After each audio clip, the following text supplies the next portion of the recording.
Salut mon OG, bienvenue dans le premier round Fight Club. Avant de commencer, on va d'abord rappeler les règles. Première règle, il est interdit de parler... Non, c'est pas vrai, c'est pas ça. Première règle, la sécurité mon G. Si tu fais de la boxe, il faut que tu aies un protège-dents pour éviter les petits désagréments. Et un protège pour tes bijoux de famille, même si t'es MGTO, ça arrive.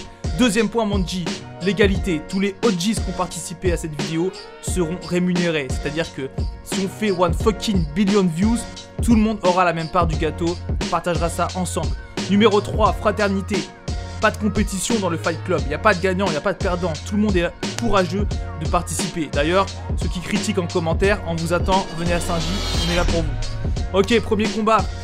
Gabin versus Robin. Alors, à gauche, on a Gabin, qui est un pratiquant plus de Muay Thai. Donc lui, il fait pas spécialiste de boxe anglaise, mais il pratique la boxe pied-point. Et à droite, on a Robin, pratiquant de musculation, qui m'a impressionné, je dois dire. Très bonne technique pour un débutant. Il a les bases, il a fait quelques mois de boxe, mais c'est quand même très très propre. Et je vous laisse avec le combat sans les commentaires, parce que voilà, il y a des ballons de foot qui arrivent, c'est pas d'où, du basket. C'est le City, c'est Saint-Gilles, c'est là où ça se passe.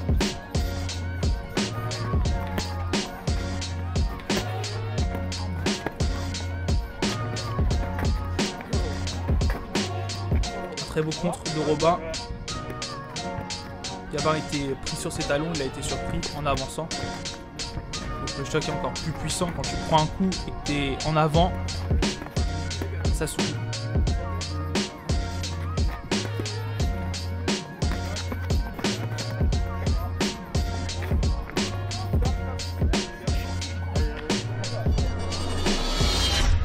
Premier combat intensif. Deuxième combat, on passe à BK contre moi-même, alias DJS, DJ Smarties, DJ $. Et j'ai fait ce qu'il ne faut pas faire, c'est-à-dire mettre trop de pression à un débutant, parce que voilà, moi je pratique la boxe depuis quelques années déjà. BK, pur débutant, je lui ai appris les bases, on s'entraîne un peu ensemble. Mais là j'étais pratiquement à 70 voire 75% de mes capacités. Donc en fait j'ai boxé comme si je boxais contre un boxeur qui boxait déjà, tu vois ce que je veux dire. Et c'est inutile de faire ça, c'est pas comme ça qu'on progresse. Donc voilà, c'est mon erreur. BK s'en est bien sorti, là il a mis une bonne petite direct du gauche. Voilà, je l'ai poursuivi, je l'ai pourchassé sans relâche. Mais si je conseille vraiment pas de faire ça avec un débutant, la prochaine fois on travaillera beaucoup plus tranquille. Là je l'ai vraiment pas lâché. Après ça fait du bien, si ça apprend la vie, ça apprend à tenir bon. Il a pas démérité le BK.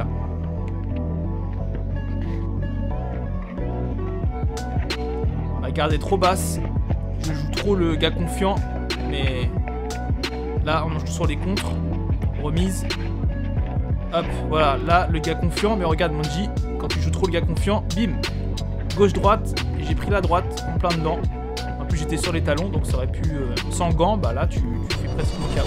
Combat numéro 3, contre Gabin, donc là on a été assez intensif, pareil. Savoir boxer en reculant, c'est ce que j'essaye de faire. Là on était vraiment corps à corps.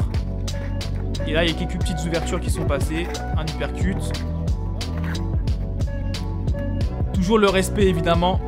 On boxe ensemble encore une fois. Personne n'est là pour mettre KO l'autre. On est là pour se respecter. On est des adultes, on est des gens matures. Ça c'est mon spécial que je te montrerai en fin de vidéo. Je t'expliquerai comment faire. Et voilà, là c'est pareil, j'en fais trop. C'est pas forcément utile d'en rajouter, tu vois, on n'est pas là pour se faire mal. Pareil quand je joue là, au niveau des feintes, alors c'est inspiré de Sugar Ray Leonard, mais bon, c'est pas le même niveau, c'est pas la même beauté du geste. Pour tout te dire mon G, ma condition physique est plutôt déplorable. Alors tu peux croire que je dis ça pour être modeste, mais vraiment, je joue sur le cardio, là j'étais pratiquement, et mes jambes me tenaient plus. Alors d'habitude je boxe comme ça pendant au moins une dizaine de reprises, tu vois. Mais il faut que je m'y remette. Combat numéro 4, BK versus Robin. Là c'était un combat bien propre, bien technique j'ai trouvé. Alors encore une fois, les samouraïs du clavier on les connaît. Mais les gars, vous savez pas vous battre, vous êtes des gonzesses, etc. Personne ne se prétend être professionnel. On est juste là pour s'amuser, pour progresser ensemble en esprit. C'est l'objectif de premier round et c'est l'objectif de ce Fight Club.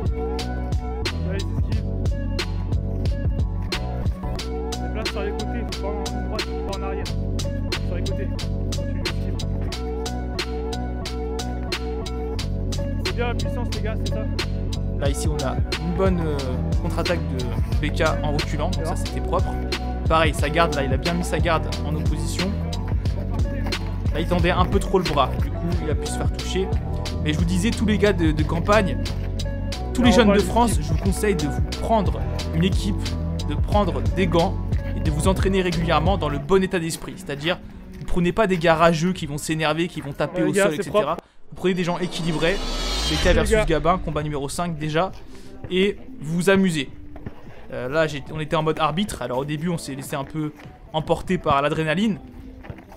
Comme ici. It was at this moment that he knew. He fucked up.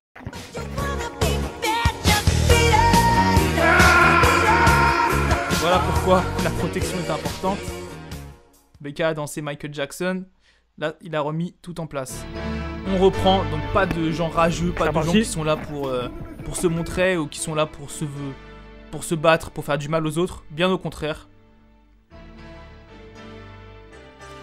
BK allonge bien son jab. Cependant, il tend un peu trop le visage vers l'avant. Et là, il peut se faire contrer et là, ça peut faire mal. Ça, c'est une erreur de débutant sur laquelle on va travailler un petit peu au niveau technique. Mais il a vraiment... Voilà, tu vois ici au niveau de sa garde, il a une ouverture, il pourrait se prendre un contre énorme.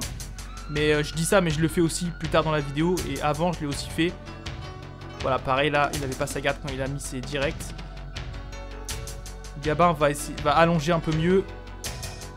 Il a une plus grande allonge et il tend mieux le bras. Donc, il a son point en protection généralement et il touche. Voilà, là, il y a une bonne esquive de BK quand même, il faut le reconnaître. Un bel échange. C'est propre ce qu'il nous propose. Voilà, BK en mode escrime qui tend le bras, mais malheureusement, il est un peu trop avancé sur ses appuis, un peu déséquilibré. Et c'est là que tu prends le contre et c'est là que l'onde de choc, elle se répartit. T'as pas les talons qui sont décollés, donc ça va directement dans le sol et ça fait le KO. Un bon petit direct. Il est beaucoup plus mobile, BK, qu'il ne l'était au départ. Au départ, je me souviens, quand on s'entraînait ensemble, il était figé au sol, ce qui est normal quand tu débutes. Mais là, il bouge beaucoup plus le haut du corps et c'est très bien parce que, bon là, il prend l'uppercut en plein dedans, mais c'est normal, il a de la garde basse et c'est excellent de bouger régulièrement. Combat contre Robin, numéro 6, il a été très très bon. Et là, on va l'analyser parce que moi, j'ai fait plein d'erreurs. Donc, alors, déjà pour commencer, tu vas voir qu'il utilise très très bien mon déséquilibre. Parce que j'ai boxé de façon déséquilibrée en allant sur les côtés. J'étais mal placé. Et avec une simple poussée, il peut me... Voilà, là il y a une très belle esquive. Avec une simple poussée du bras, il peut me faire tomber. Ce qui montre que j'ai un très mauvais équilibre, très mauvais appui. Là c'est un peu n'importe quoi. Hop, l'esquive. Tu vois, là il a juste poussé avec sa main, avec le gant. Pareil, là il a fait un contre avec sa main, il a baissé le poing et il a envoyé un coup en contre. Donc c'était très très bien fait. Là je suis complètement décalé sur le côté. Faut jamais faire ça, faut toujours regarder l'adversaire, être en face de lui. J'étais épuisé mon G ce jour-là, je sais pas ce qui s'est passé, j'étais... Bref, pas d'excuses. Quand tu montes sur le ring, quand tu vas dans le Fight Club, tu es là pour aller jusqu'au bout, même quand tu te sens pas au top. Et là, il y a une magnifique droite, très très belle droite de Robin, qui a fait un geste vraiment très très propre. Tu verras, je te conseille de remettre le mouvement. Son talon décollé, c'était parfait. Bon là, on part un peu en mode... on part un peu en intensité. Tu sais... Quand tu es dans les combats comme ça, on se rend pas compte, mais tu vois pas vraiment tout autour de toi. Ça veut dire qu'à un moment, Robin glisse un peu sur un gant de boxe, et bah je l'ai même pas vu. Donc tu peux te dire, Benji, fais attention, tu vois, ça se fait pas de... C'est un truc de rageux de faire ça, mais je l'ai même pas vu. Tu vas voir, là ça va arriver. Hop, des petites esquives. Là on était épuisés tous les deux, là c'est des chiffonniers. Mais il y a encore des très beaux crochets. Là j'ai pas vu qu'il avait glissé sur ça. J'aurais pas dû poursuivre jusqu'au bout, la chaussure est tombée. Franchement, très très bel affrontement. Robin, le poulain, je pense que je vais le prendre sous mon aile et je vais essayer de le coacher parce qu'il y a du potentiel. Combat numéro 7, BK contre Coco. Deux gabarits différents, donc Coco, gabarit impressionnant. BK, impressionnant également. Qui joue beaucoup sur la mobilité. Donc là, quand tu es contre un gabarit plus grand, si t'es plus petit, généralement, l'objectif c'est de te rapprocher, d'aller au corps à corps. Comme Mike Tyson, qui était un boxeur, mon boxeur favori, qui était très mobile et qui était beaucoup plus petit que les autres poids lourds. Et là, Coco, on voit que s'il envoie la patate, il peut toucher. Et Beka aussi, en allongeant son jab. C'est bien fait. Il a varié de niveau. Donc si tu as bien vu, il a fait en haut, en bas. Et ça, c'est excellent. Hop, quelques belles esquives. Rotation. Très bien. C'est bien, c'est que il est relax au niveau des épaules, Beka. Là, par contre, il recule en ligne droite. C'est là que tu te fais avoir. Mais je dis ça, j'ai fait la même erreur juste avant. Sur les côtés, Beka. Tu recules, t'avances en ligne droite.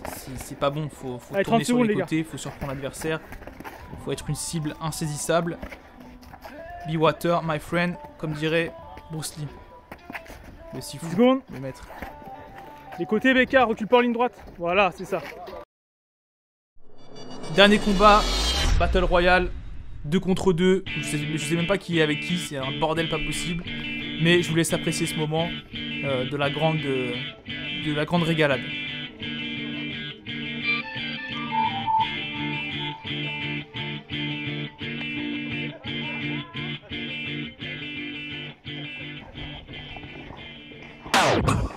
Aucune émotion, aucune émotion.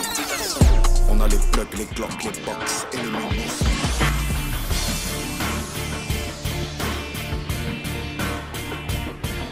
C'est impressionnant.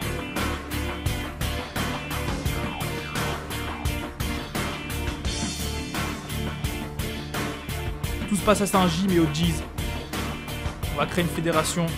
Ça va s'étendre dans toute la France, dans le monde entier. Bientôt au JO. Il y aura des Battle Royale sur des city stades.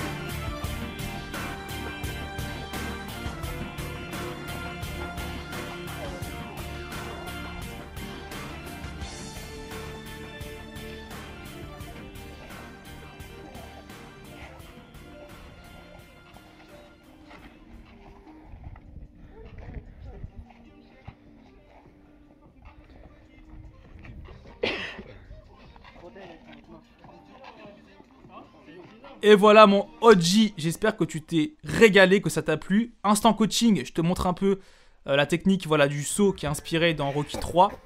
Donc c'est un saut où tu plies au niveau de tes genoux. Pour faire un crochet, tu bouges tes appuis donc vers l'avant. C'est surprenant généralement parce que l'adversaire baisse sa garde quand tu bouges au niveau des épaules. Il ne sait pas ce qui va arriver.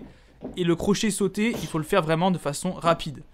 Donc tu changes tes appuis, tu vois, tu les bouges vers l'avant rapidement en décollant légèrement du sol. Il faut bien se baisser en fixant l'adversaire et hop, généralement ça touche au niveau de la tempe. J'espère que tu as apprécié cette petite session Fight Club, on dit. On se retrouve très bientôt pour de nouveaux affrontements et on progresse ensemble en esprit. A très bientôt, salut, voilà. Elle ramène des glaçons, le sky et la boisson. 4 mauvais garçons, ta tête, combien ça paye? Ta daronne en caution, aucune émotion. On a les plugs, les glocks, les box et les munitions.